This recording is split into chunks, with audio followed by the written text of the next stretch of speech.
Hi everyone, thanks for watching. Today I'm going to provide an overview of the trims offered in the 2022 Toyota Corolla Cross, my recommendation for which one to choose, while also giving an overview of where this all-new model sits in Toyota's lineup and why it may prove that cars have actually gotten a little bit cheaper over time.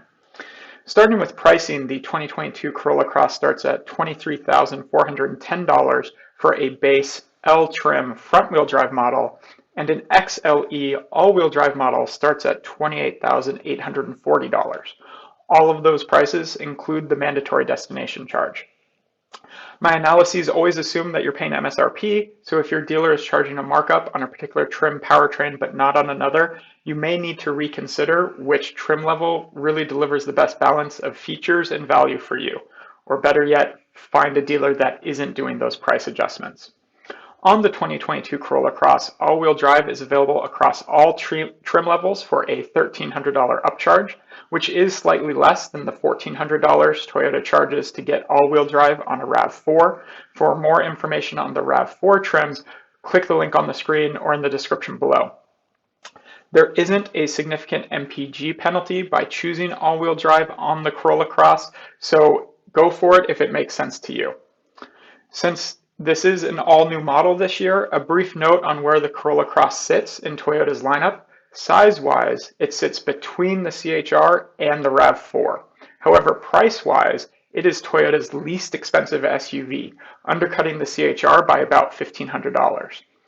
Oddly, the gas-only RAV4, whether in front-wheel drive or all-wheel drive configuration, gets better highway gas mileage than the Corolla Cross.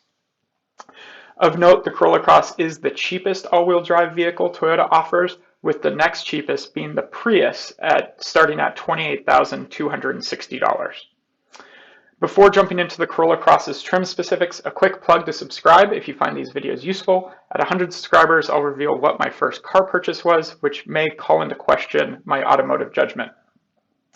Considering the low price of the L trim, it's easier for me to start by giving an overview of the extra features you get stepping up to the LE trim for $2,350. For that extra money, the main features you get are heated side view mirrors with blind spot warning, smart key access, alloy wheels, privacy glass, automatic climate control, a leather-wrapped steering wheel, and a 1-inch larger center screen.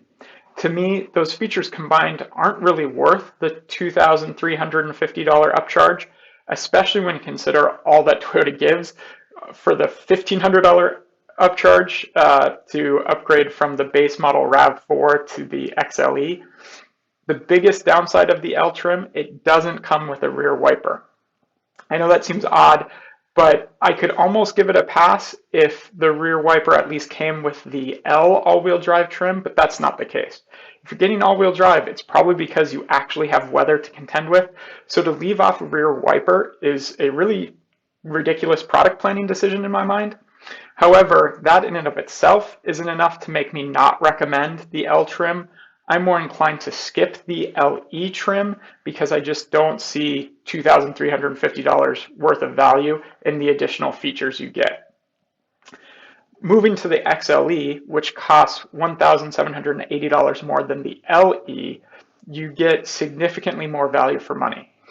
You get Toyota's Softex synthetic leather, fog lights, dual zone climate, heated front seats, a power driver's seat, front and rear park assist, and a rear folding armrest. All of that, plus some other upgraded interior and exterior materials, seem well worth the $1,780 above the LE.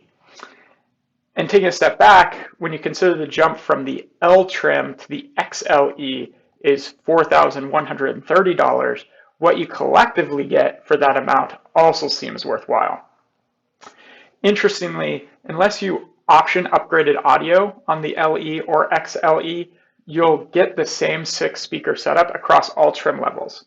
However, on the LE and XLE, you can get upgraded audio for $1,465. However, that's always packaged with other options that make that upgrade effectively more expensive, like a moonroof or power tailgate. So you can't ever get the upgraded audio just on its own. So if you're a true audiophile, you'll have to decide whether or not it's worth it. All that being said, which trim of the Corolla Cross would I recommend, it's really a case of which one I wouldn't. Personally, there's not enough content for the upcharge to warrant upgrading from the L to the LE. For me, it'd be a choice between the L and the XLE, and which one I'd ultimately choose would really just depend on my budget. Now, to address the video's title, with average new vehicle transaction prices exceeding $46,000 in December 2021, it's easy to say that cars are getting more and more expensive. However, when researching the Corolla Cross, I came across something interesting. The 2022 Corolla Cross is actually fairly similar to the RAV4 from the early 2000s. A 2005 RAV4 front-wheel drive with an automatic transmission started at $20,100 without destination. A 2022 Corolla Cross starts at $22,195 without destination. However, once you adjust that for inflation, the 2005 RAV4 would actually start now at nearly $29,000, $6,500 more than what the 2022 Corolla Cross starts at. The 2022 Corolla Cross is actually a bit larger, gets 40% better fuel economy, and has more safety features, among other things. So while this is admittedly a small sample size of one, I think it demonstrates the value that the 2022 Corolla Cross really delivers. Feel free to ask any questions you have in the comment section below. I hope you got something out of this video, and if so, please like and subscribe. You can always direct message me through Twitter and Instagram at Drive to Run. Thanks again.